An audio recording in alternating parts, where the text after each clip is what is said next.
primeiro projeto que eu quero conversar contigo é aquele que você propõe vínculos socioafetivos, que esses vínculos não sejam reconhecidos como parentesco. E aí, portanto, esses vínculos entre as pessoas não gerem o direito ou a obrigação de pagar pensão alimentícia.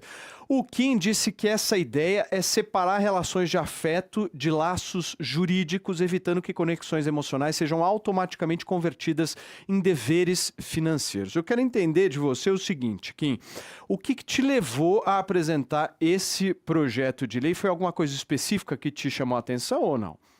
Foram julgamentos mais recentes do STJ que criaram essa figura, né, da pensão socioafetiva. Então, o primeiro ponto é que ela é ilegal, porque não está prevista em lei, né? Foi criada pelo STJ com uma jurisprudência criativa ali, que eles fizeram uma interpretação criativa da legislação.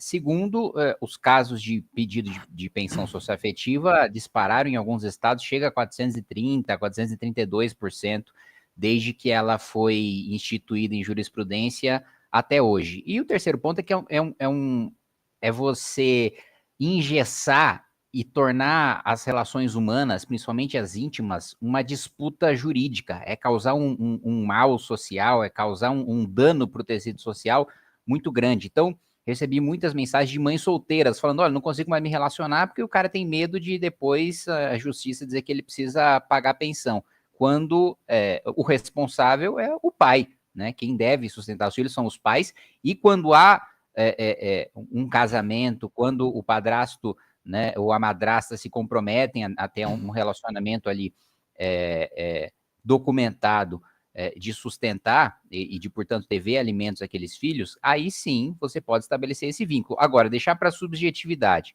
do judiciário decidir, caso a caso, aquele que pode ser equiparado a pai ou pode ser equiparado a mãe, com base em critérios que nem na lei estão, isso eu acho bastante complicado. Sim. Daí, em razão dessas decisões, que eu decidi apresentar esse projeto. Pediu, Reis. Então, basicamente, se a pessoa tiver com um relacionamento formalizado, né, não mudaria nada, certo?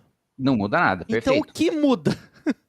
Então, o que muda é justamente porque hoje, em não estando formalizado, o judiciário tem concedido pensão. Inclusive, há um caso de uma mulher que recebe a pensão do pai e de 2 ex-padrastos. É esse tipo de anomalia que a gente quer acabar, entendeu? Isso que muda na prática. 2 padrastos? Pô, isso é negócio. Ex-padrastos. Isso é business. Não, e é ex, não é ex-padrasto. Business. Business. Como é que fala, Fê? Business. Muito bem. Business. O Diogo, não sei se você tem pergunta para o Kim sobre esse assunto. A gente vai dividir em partes, tá? Tem vários projetos aí. Vamos falar da bomba. Aliás, a bomba o Regis gostou, né, Regis? Não, esse papo da bomba é Acabou! um absurdo total. Você bomba é da hora, gostou? bomba é da hora. Calma. Absurdo Calma total. que você gostou. Mas vamos por partes. Primeiro da pensão. Fala, Diogão. Bom dia, Kim. Um prazer falar com você. Obrigado por você dedicar esse tempo a nós aqui. Mas você não acha que justamente cada caso é um caso e que uma lei ela generaliza como se todos fossem idênticos e nunca vai ser resolvido de uma maneira única? Não, na realidade, primeiro, não dá para a gente deixar para uma subjetividade de uma jurisprudência vacilante decidir casos concretos. A decisão em casos concretos, né, a lei ela não é nada mais do que um quadro em que dentro daqueles limites, de acordo com o caso concreto, o juiz pode dar a sua decisão, pintar ali de acordo com a realidade.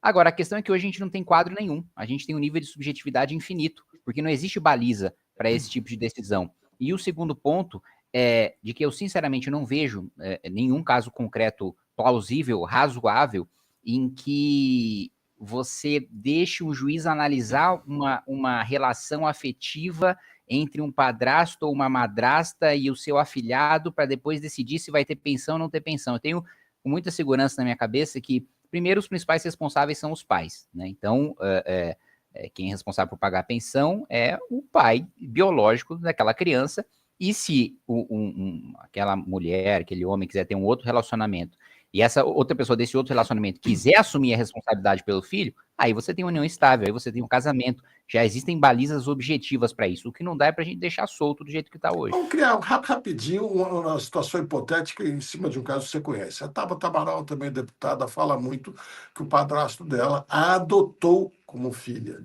e não o pai. Ele veio a falecer, não teve sucesso, mas enfim, suponhamos que ele tivesse tido um sucesso na vida e ela pedisse pensão. Não poderia nesse caso, então?